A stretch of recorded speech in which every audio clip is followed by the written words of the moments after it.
നമസ്കാരം എല്ലാവർക്കും not four പീസിയുടെ പുതിയൊരു വീഡിയോയിലേക്ക് സ്വാഗതം. അപ്പം നമ്മളുടെ ഡെയിലി PYQ ചലഞ്ചിൻ്റെ ലാസ്റ്റ് ദിവസമാണ് ഇന്നത്തെ കൊണ്ട് നമ്മളുടെ PYQ ചലഞ്ച് അവസാനിക്കുകയാണ്. അപ്പോൾ നമുക്ക് ഇന്നത്തെ ചോദ്യങ്ങൾ നോക്കാം. ഇന്ന് നടന്ന കാര്യങ്ങളൊക്കെ നിങ്ങളെല്ലാം കണ്ടതല്ലേ. 2 പ്രിലിംസ് സ്റ്റേജിൽ ഒരു എക്സാം ക്യാൻസലാക്കുകയുണ്ടായി. പക്ഷെ നമ്മളുടെ പ്രിലിംസിൽ മുൻവർഷ ചോദ്യങ്ങൾ കണ്ടില്ല എന്നൊന്നും പറയാൻ പറ്റില്ല കേട്ടോ. സ്ഥിരം വരുന്ന ചോദ്യങ്ങളൊക്കെ പിന്നെയും റിപ്പീറ്റ് ചെയ്തിട്ടുണ്ടായിരുന്നു. ശ്രീനാരായണ ഗുരു, ചട്ടമ്പി സ്വാമികൾ, പിന്നെ കേരളത്തിലെ ഏറ്റവും നീളം കൂടിയ നദിയൊക്കെ 2 ക്വസ്റ്റ്യൻ പേപ്പറിലും ഉണ്ടായിരുന്നു. അങ്ങനെ സ്ഥിരം ആവർത്തിച്ച് ചോദിക്കുന്ന ചോദ്യങ്ങൾ PSC ചോദിച്ചിട്ട് തന്നെ ഉണ്ടായിരുന്നു. അപ്പോൾ നമുക്ക് നോക്കാം. ഇനി ബാക്കിയുള്ള ചോദ്യങ്ങളൂടെ പഠിച്ചിട്ട് നമുക്ക് ഈ ഒരു PYQ ചലഞ്ച് ഇന്നത്തോടുകൂടി അവസാനിപ്പിക്കാം. അടുത്ത ചോദ്യം, കേരളത്തിലെ സ്ഫടിക മണൽ സമ്പന്നമായ ജില്ല. കേരളത്തിലെ സ്ഫടിക മണൽ സമ്പന്നമായ ജില്ല ഏതാണ്? ഉത്തരം ഓപ്ഷൻ ഡി ആണ്, ആലപ്പുഴയാണ്. ആലപ്പുഴയാണ് കേരളത്തിലെ സ്ഫടിക മണൽ സമ്പന്നമായ ജില്ല.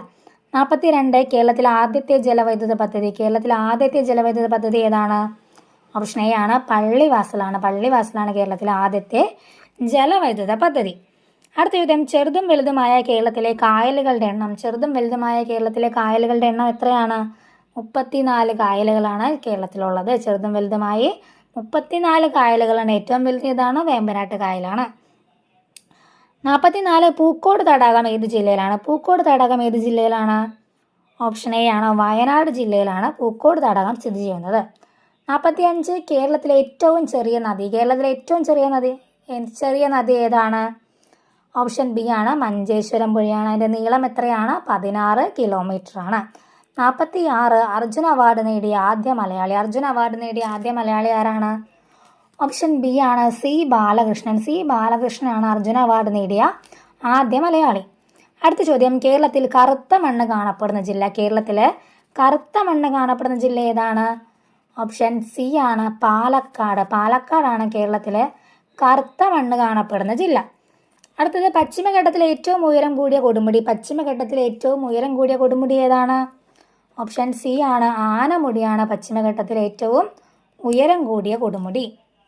49, കേരളത്തിലെ ഏറ്റവും വലിയ ജലസേചന പദ്ധതി. കേരളത്തിലെ ഏറ്റവും വലിയ ജലസേചന പദ്ധതി ഏതാണ്? ഓപ്ഷൻ എ ആണ്, കല്ലടയാണ് കേരളത്തിലെ ഏറ്റവും വലിയ ജലസേചന പദ്ധതി. അടുത്ത ചോദ്യം, തണ്ണീർമുക്കം ബണ്ട് ഏത് കായലിലാണ് നിർമ്മിച്ചിരിക്കുന്നത്? തണ്ണീർമുക്കം ബണ്ട് ഏത് കായലിലാണ് നിർമ്മിച്ചിരിക്കുന്നത്? ഉത്തരം ഓപ്ഷൻ ബി ആണ്, വേമ്പനാട്ട് കായലിലാണ് തണ്ണീർമുക്കം ബണ്ട് നിർമ്മിച്ചിരിക്കുന്നത്. 51, അയ്യങ്കാളി ജനിച്ച ജില്ല ഏതാണ്? അയ്യങ്കാളി ജനിച്ച ജില്ല ഏതാണ്?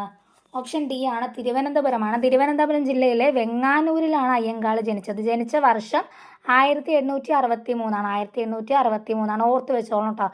അടുത്തൊരു ചോദ്യം വരുമ്പോൾ വീണ്ടും ആവശ്യം വരുവേ. 1863 അയ്യങ്കാളി തിരുവനന്തപുരം ജില്ലയിലെ വെങ്ങാനൂരിലാണ് ജനിച്ചത്. അടുത്തത്, ആറ്റിങ്ങൽ കലാപത്തിൽ വധിക്കപ്പെട്ട ബ്രിട്ടീഷ് സൈനിക തലവൻ. ആറ്റിങ്ങൽ കലാപത്തിൽ വധിക്കപ്പെട്ട ബ്രിട്ടീഷ് സൈനിക തലവൻ്റെ പേരെന്താണ്? ഓപ്ഷൻ സി ആണ്, ഗിഫോർഡ് ആണ്. ഗിഫോർഡ് ആണ് ആറ്റിങ്ങൽ കലാപത്തിൽ വധിക്കപ്പെട്ട ബ്രിട്ടീഷ് സൈനിക തലവൻ. ആറ്റിങ്ങൽ കലാപത്തിൻ്റെ വർഷം ഏതാണ്? 1721. 1721 കേരളത്തിലെ ആദ്യത്തെ, ഇന്ത്യയിൽ തന്നെ ബ്രിട്ടീഷുകാർക്കെതിരെ നടന്ന ആദ്യത്തെ സംഘടിത കലാപം. കേരളം എന്ന് പറയേണ്ട, ഇന്ത്യയിൽ തന്നെ ബ്രിട്ടീഷുകാർക്ക് എതിരെ നടന്ന ആദ്യ സംഘടിത കലാപമാണ് ആറ്റിങ്ങൽ കലാപം. അടുത്തത്, പൊന്നാനി താലൂക്കിൽ 1896 മാർച്ച് 26 ജനിച്ച നവോത്ഥാന നായകൻ. പൊന്നാനി താലൂക്കിലെ 1896 മാർച്ച് 26 ജനിച്ച നവോത്ഥാന നായകൻ ആരാണ്? ഓപ്ഷൻ ബി ആണ്, VT ഭട്ടതിരിപ്പാട്. VT ഭട്ടതിരിപ്പാട് എവിടെയാണ് ജനിച്ചത്? പൊന്നാനി താലൂക്കിലാണ് ജനിച്ചതെന്ന് ഓർത്ത് വെച്ചോളുക. വർഷവും ഡേറ്റും ഒന്നും കറക്റ്റായിട്ട് ഓർത്തില്ലെങ്കിലും പൊന്നാനി താലൂക്കിൽ ജനിച്ച നവോത്ഥാന നായകനാണ് VT ഭട്ടതിരിപ്പാട്. വർഷം 1896 മാർച്ച് 26 ആണെന്നുകൂടി ഓർത്ത് വെച്ചോളുക. 55, താഴെ പറയുന്നവയിൽ ഗാന്ധിജിയുടെ കേരള സന്ദർശനവുമായി ബന്ധമില്ലാത്തത്. ഇതിലേതാണ് ഗാന്ധിജിയുടെ കേരള സന്ദർശനവുമായിട്ട് ബന്ധമില്ലാത്തത്? ഓപ്ഷൻ സി ആണ്, പാലിയം സത്യാഗ്രഹം. പാലിയം സത്യാഗ്രഹമാണ് ഗാന്ധിജിയുടെ കേരള സന്ദർശനവുമായിട്ട് ബന്ധമില്ലാത്തത്. പാലിയം സത്യാഗ്രഹം നടന്ന വർഷം 1947-48 കാലഘട്ടമാണ്. 1947-48 ഗാന്ധിജി ആദ്യം വന്നത് 1920 അവസാനം വന്നത് 1937. ആദ്യം വന്നത് 1920, അവസാനം വന്നത് 1937. അപ്പോൾ 1920 ആദ്യം വന്ന എന്തിനായിരുന്നു? നിസ്സഹകരണ പ്രസ്ഥാനത്തിൻ്റെയും ഖിലാഫത്ത് പ്രസ്ഥാനത്തിൻ്റെയും പ്രചരണാർത്ഥവുമായി ബന്ധപ്പെട്ടാണ് 1920 വന്നത്. 1920 കഴിഞ്ഞിട്ട് ഗാന്ധിജി പിന്നെ പോയിട്ട് ഒരു 5 വർഷം കഴിഞ്ഞ് 1925 വന്നു. 25 എന്തുമായിട്ട് ബന്ധപ്പെട്ടായിരുന്നു? വൈക്കം സത്യാഗ്രഹത്തിന് പരിഹാരം കാണുക എന്ന ലക്ഷ്യത്തോടു കൂടിയാണ് 1925 ഗാന്ധിജി വീണ്ടും വന്നത്. ആ രണ്ടാമത്തെ സന്ദർശനത്തിലാണ് ഗാന്ധിജി ശ്രീനാരായണ ഗുരുവിനെയും റാണി സേതുലക്ഷ്മി ബായിയൊക്കെ സന്ദർശിക്കുന്നത്. അപ്പോൾ പിന്നെ മൂന്നാമത് 1927 വന്നു. അത് തെക്കേ ഇന്ത്യ പര്യടനത്തിന്റെ ഭാഗമായിട്ടാണ് അദ്ദേഹം മൂന്നാമത് കേരളം സന്ദർശിച്ചത്. 1920, 25, 27. പിന്നെ 1934 വന്നത്. 34 എന്തിനായിരുന്നു വന്നത്? ഹരിജൻ ഫണ്ട് സമാഹരണത്തിന്റെ ഭാഗമായിട്ടായിരുന്നു 1934 വന്നത്. 37 എന്തിനാണ് വന്നത്? ക്ഷേത്രപ്രവേശന വിളംബരത്തിന്റെ പശ്ചാത്തലത്തിലാണ് 37 വന്നതും. അന്നാണ് ക്ഷേത്രപ്രവേശന വിളംബരത്തെ ആധുനിക കാലത്തിന്റെ മഹാത്ഭുതം എന്നൊക്കെ ഗാന്ധിജി വിശേഷിപ്പിച്ചത്. അപ്പോൾ 1947 പാലിയൻ സത്യാഗ്രഹം നടക്കുന്ന സമയത്ത് ഗാന്ധിജി കേരളത്തിൽ വന്നിട്ടില്ല. 1920, 37 ഈ ഒരു കാലഘട്ടമാണ് ഗാന്ധിജിയുടെ കേരള സന്ദർശനവുമായിട്ട് ബന്ധപ്പെട്ടിരിക്കുന്നത്. അടുത്ത ചോദ്യം, എത്രാമത്തെ മലബാർ ജില്ലാ രാഷ്ട്രീയ സമ്മേളനമാണ് 1920 മഞ്ചേരിയിൽ നടന്നത്? എത്രാമത്തെ മലബാർ ജില്ലാ രാഷ്ട്രീയ സമ്മേളനമാണ് 1920 മഞ്ചേരിയിൽ നടന്നത്? എത്രാമത്തെയാണ്? മഞ്ചേരിയിൽ 5ാമത്തെയാണ്. ഓപ്ഷൻ ഡി ആണ്. 5 ഉത്തരം. 5 ഉത്തരം. മഞ്ചേരിയിൽ നടന്നത് 5ാമത്തെ മലബാർ ജില്ലാ രാഷ്ട്രീയ സമ്മേളനമാണ്. അടുത്തത്, താഴെ പറയുന്ന നവോത്ഥാന നായകരിൽ ഒരേ വർഷം ജനിച്ചവരാരെല്ലാം? താഴെ പറയുന്ന നവോത്ഥാന നായകരിലെ ആരൊക്കെയാണ് ഒരേ വർഷം ജനിച്ചവര്? ഉത്തരം ഓപ്ഷൻ എ ആണ്. Doctor P Palpu, Ayyankali. അയ്യങ്കാളിയും ഡോക്ടർ പി പൽപ്പുവുമാണ് ഒരേ വർഷം ജനിച്ചവർ. അപ്പോൾ വർഷം ഏതാണ്? ഓർമ്മയുണ്ടോ? കുറച്ച് മുന്നേ പറഞ്ഞതല്ലേ? ഏതാണ്? 1863. 1863 അയ്യങ്കാളി ജനിച്ചത്. ആ വർഷം തന്നെയാണ് ഡോക്ടർ പൽപ്പുവും ജനിച്ചത്. ഒരേ വർഷം ജനിച്ച നവോത്ഥാന നായകരാണ് ഡോക്ടർ പൽപ്പുവും അയ്യങ്കാളിയും. അടുത്തത്, താഴെ കൊടുത്തിരിക്കുന്നവയിൽ കാസർഗോഡ് ജില്ലയിൽ നടന്ന സമരം. താഴെ കൊടുത്തിരിക്കുന്നവയിൽ കാസർഗോഡ് ജില്ലയിൽ നടന്ന സമരം ഏതാണ്? ഓപ്ഷൻ ബി ആണ്. കയ്യൂർ സമരം. കയ്യൂർ സമരമാണ് കാസർഗോഡ് ജില്ലയിൽ നടന്ന സമരം. 59 ദേശീയ പ്രസ്ഥാനത്തിന്റെ ഭാഗമായി മലബാറിൽ നേതൃത്വം നൽകിയ വനിത ആരാണ്? ദേശീയ പ്രസ്ഥാനത്തിന്റെ ഭാഗമായിട്ട് മലബാറിൽ നേതൃത്വം നൽകിയ വനിത ഏതാണ്? ഉത്തരം ഓപ്ഷൻ എ ആണ്. A V Kuttimaluamma. A V കുട്ടിമാളുവമ്മയാണ് മലബാറിൽ നേതൃത്വം നൽകിയത്. ഇനി ആനി മസ്കിനും അക്കമ്മ ചെറിയാനും തിരുവിതാംകൂറിലാണ് നേതൃത്വം നൽകിയത്. അക്കമ്മ ചെറിയാനെയാണ് തിരുവിതാംകൂറിന്റെ ഝാൻസി റാണി എന്ന് വിശേഷിപ്പിച്ചത്. 60 പ്രത്യക്ഷ രക്ഷാ ദേവസഭ സ്ഥാപിച്ചത് ആരാണ്? പ്രത്യക്ഷ രക്ഷാ ദേവസഭ. ഈ ക്വസ്റ്റ്യൻ പേപ്പറിൽ തന്നെ അതുമായിട്ട് റിലേറ്റ് ചെയ്ത് വേറൊരു ചോദ്യം കണ്ടായിരുന്നു അല്ലേ? പ്രത്യക്ഷ രക്ഷാ ദേവസഭ ആരാണ് സ്ഥാപിച്ചത്? ഓപ്ഷൻ എ ആണ്. കുമാര ഗുരുദേവനാണ് പ്രത്യക്ഷ രക്ഷാ ദേവസഭ സ്ഥാപിച്ചത്. 61 ബയോളജിയിലെ ചോദ്യങ്ങളാണ്. അപകടത്തിൽപ്പെട്ട ഒരു വ്യക്തിയുടെ സെറിബെല്ലത്തിന് തകരാറ് സംഭവിച്ചു. ഇത് ആ വ്യക്തിയെ എങ്ങനെ ബാധിക്കുന്നു? അപകടത്തിൽപ്പെട്ട ഒരു വ്യക്തിയുടെ സെറിബെല്ലത്തിന് തകരാറ് സംഭവിച്ചു കഴിഞ്ഞാൽ ഇത് ആ വ്യക്തിയെ എങ്ങനെയാണ് ബാധിക്കുന്നത്? ഓപ്ഷൻ ബി ആണ്. ശരീരത്തിന്റെ തുലനനില പാലിക്കുന്നില്ല. ബാലൻസ് പോകും അല്ലേ? ശരീരത്തിന്റെ തുലനനില പാലിക്കപ്പെടുന്നില്ല. സെറിബെല്ലത്തിന് തകരാറ് സംഭവിച്ചു കഴിഞ്ഞാൽ തുലനനില പാലിക്കപ്പെടുന്നില്ല. അടുത്തത്, ശരിയായ ജോഡി കണ്ടെത്തുക. 4 കാര്യങ്ങൾ വന്നിട്ടുണ്ട്. ഇതിൽ ഏതാണ് ശരിയായിട്ടുള്ള ജോഡി? ഉത്തരം ഓപ്ഷൻ എ ആണ്. ജൈവ വൈവിധ്യം എന്ന പദം ആദ്യമായി ഉപയോഗിച്ചത് വാൾട്ടർ ജി റോസൺ ആണ്. ജൈവ വൈവിധ്യം എന്ന പദം ആദ്യമായിട്ട് ഉപയോഗിച്ചത്. 63 അസ്ഥിയെ പൊതിഞ്ഞ് കാണപ്പെടുന്ന സ്ഥലം എന്താണ്? ഓപ്ഷൻ സി ആണ്. പെരിയോസ്റ്റിയം ആണ് അസ്ഥിയെ പൊതിഞ്ഞ് കാണപ്പെടുന്ന സ്ഥലം.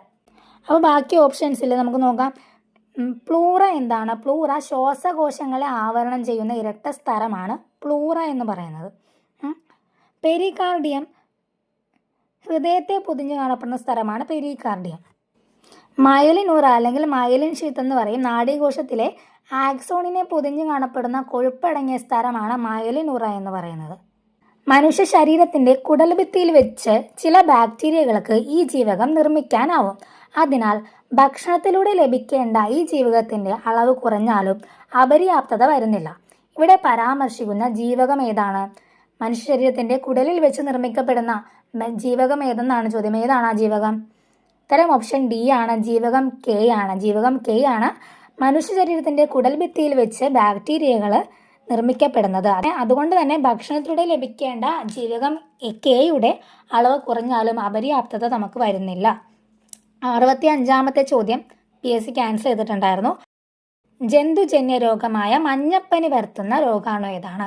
ജന്തുജന്യ രോഗമായ മഞ്ഞപ്പനി പരത്തുന്ന രോഗാണു ഏതാണ്? ഓപ്ഷൻ ബി ആണ്, വൈറസ് ആണ് മഞ്ഞപ്പനി പരത്തുന്നത്. 67 PSC ക്യാൻസൽ ചെയ്ത ചോദ്യമാണ്. 68 കേരള സർക്കാരിൻ്റെ കീഴിലുള്ള സാമൂഹ്യനീതി വകുപ്പ് BPL വിഭാഗത്തിൽപ്പെടുന്ന പ്രായമായ പ്രമേഹ രോഗികൾക്ക് സൗജന്യമായി ഗ്ലൂക്കോമീറ്റർ നൽകുന്ന പദ്ധതി. കേരള സർക്കാരിൻ്റെ കീഴിലുള്ള സാമൂഹ്യനീതി വകുപ്പ് BPL വിഭാഗത്തിൽപ്പെടുന്ന പ്രായമായ പ്രമേഹ രോഗികൾക്ക് സൗജന്യമായി ഗ്ലൂക്കോമീറ്റർ നൽകുന്ന പദ്ധതി എന്താണ്? ഓപ്ഷൻ ബി ആണ്, വയോമധുരം. വയോമധുരമാണ് കേട്ടോ.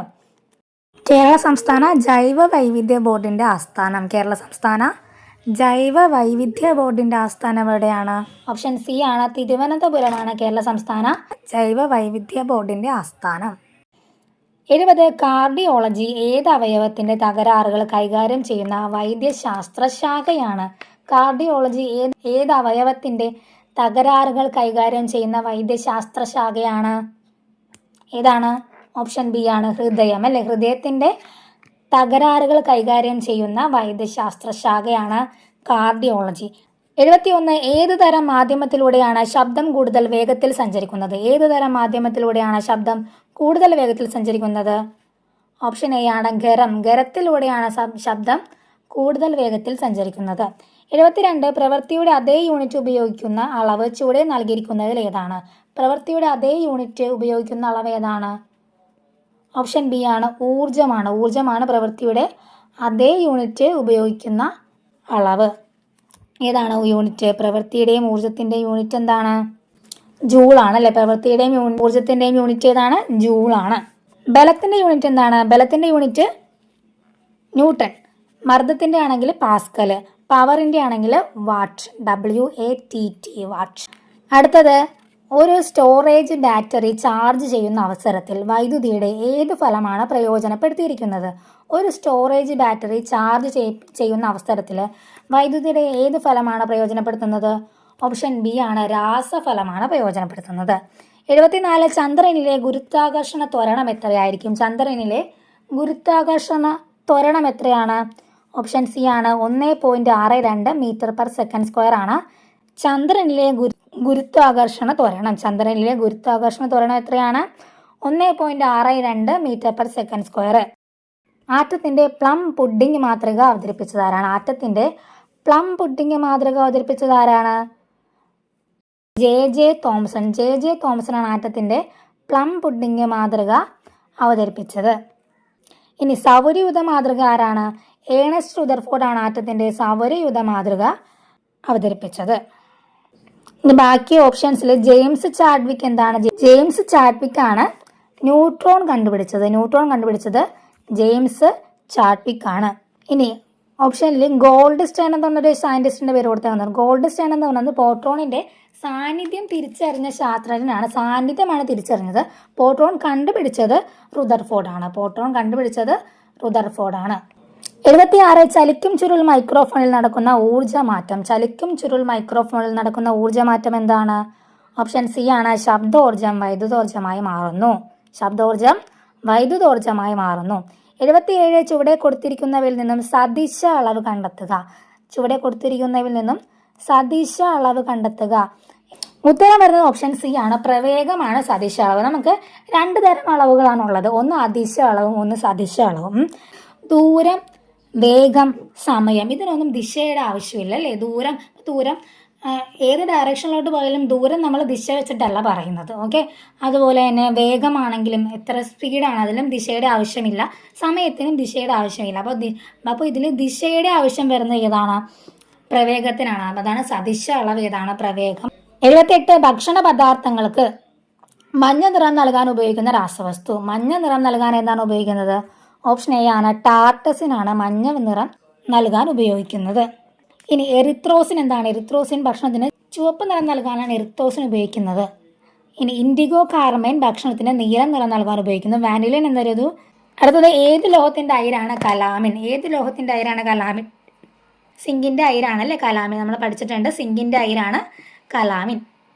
ചോദ്യം ഇന്ന് നടന്ന 10th പ്രിലിംസിൻ്റെ എക്സാമിൽ ചോദിച്ചതായിരുന്നു. സിങ്കിൻ്റെ അയരാണ് കലാമിൻ. അടുത്തത് ഏത് മൂലകത്തിൻ്റെ പ്രതീകമാണ് കെ എന്ന അക്ഷരം കൊണ്ട് സൂചിപ്പിക്കുന്നത്? ഏത് മൂലകത്തിൻ്റെ പ്രതീകത്തെയാണ് നമ്മൾ കെ എന്ന അക്ഷരം കൊണ്ട് സൂചിപ്പിക്കുന്നത്? ഓപ്ഷൻ സി ആണ്. പൊട്ടാസ്യത്തിൻ്റെ പ്രതീകത്തെയാണ് കെ എന്ന അക്ഷരം കൊണ്ട് സൂചിപ്പിക്കുന്നത്. അപ്പോൾ ഇത്രയുമാണ് ഈ ഒരു ക്വസ്റ്റ്യൻ പേപ്പറിലെ ചോദ്യങ്ങൾ. അടുത്ത ക്ലാസ്സിൽ വീണ്ടും വേറൊരു ക്വസ്റ്റ്യൻ പേപ്പറായിട്ട് കാണാം എന്ന് പറയുന്നില്ല. നമ്മുടെ PYQ ചലഞ്ച് ഇന്നത്തെ കൊണ്ട് തീരുവാണ്. അങ്ങനെ 30 ദിവസം വലിയ കുഴപ്പമൊന്നുമില്ലാതെ നമുക്ക് ആ ചലഞ്ച് കംപ്ലീറ്റ് ആക്കാൻ പറ്റി. ഇടയ്ക്ക് ഒരു ദിവസമാണ് ഹെൽത്തിൻ്റെ ഇഷ്യൂ ഉണ്ടായിരുന്നത്. PYQ ചോദ്യം ഇന്ന് നടന്ന എക്സാമിൽ മുൻവർഷ ചോദ്യങ്ങൾ ചോദിച്ചില്ല എന്നൊന്നും പറയാൻ പറ്റുന്നില്ല. സ്ഥിരം ആവർത്തിക്കുന്ന ചോദ്യങ്ങളൊക്കെ PSC ചോദിച്ചിട്ടുണ്ടായിരുന്നു. ഇനിയും ബാക്കി സ്റ്റേജുകളൊക്കെ ഉണ്ട്. അതിലെങ്ങനെയാണ് PSCയുടെ പാറ്റേൺ എന്ന് നമുക്ക് ഊഹിക്കാൻ പറ്റില്ല. PYQ വേണം, SCERT വേണം. അത് മാത്രമല്ല +1 +2 ടെക്സ്റ്റ് ബുക്കിൽ നിന്ന് വരെ PSC ക്വസ്റ്റ്യൻസ് ചോദിച്ചിട്ടുണ്ട്. PSC ക്വസ്റ്റ്യൻസ് കടുപ്പമാക്കാൻ വേണ്ടിയിട്ട് +1 +2 ഒക്കെയാണ് യൂസ് ചെയ്യുന്നത്. അപ്പോൾ ജോഗ്രഫിയിലെ ചോദ്യങ്ങളൊക്കെ, ഇന്ത്യൻ ജോഗ്രഫിയിലെ ചോദ്യങ്ങളൊക്കെ +1 +2 ടെക്സ്റ്റിൽ നിന്നൊക്കെയാണ് വന്നിട്ടുള്ളത്. അപ്പോൾ അങ്ങനെയാണ് PSCയുടെ പാറ്റേൺ. അപ്പോൾ നമുക്കിനിയിപ്പോൾ നമ്മുടെ PYQ ചലഞ്ച് കഴിഞ്ഞു. ഇനി നമുക്ക് നമ്മുടെ ചാനലിൽ എന്താണ് ചെയ്യേണ്ടത്?